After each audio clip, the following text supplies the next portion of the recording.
kuchaguliwa tukufagilie nje. Lakini you have to open the server. You are a coward, William Ruto.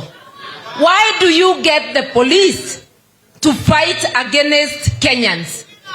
Why do we have to be robbed with tear gas when we are doing a lawful activity demonstrating?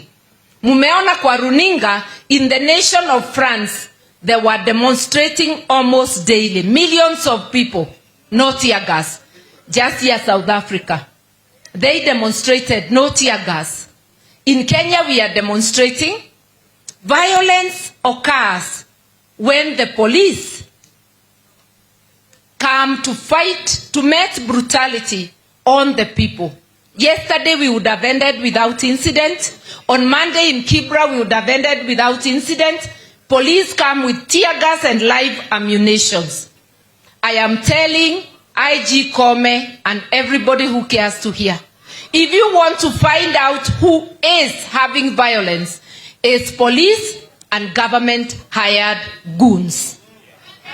In Kisumu, they came to open an office. Kumbe, it was a center for their goons to plan violence in Kisumu. Wherever we have no police resistance, no hired goons, there is no violence.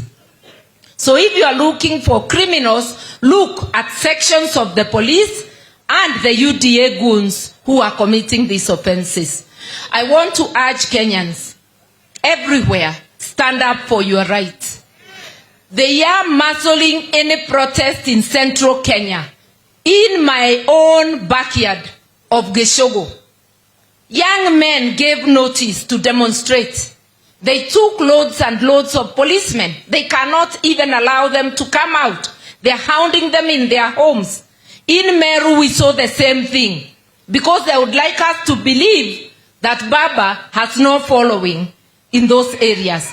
Baba has following in the entire country. And the issues he's bringing forward affect every Kenyan. So wasikie, hatutarudi nyuma. Jumatatu tuonane na kila Mkenya amuke.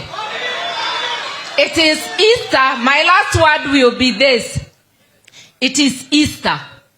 Kenya is almost dying. May Kenya rise with the risen Christ during this Easter.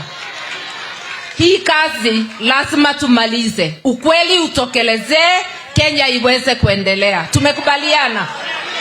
Now, without further ado,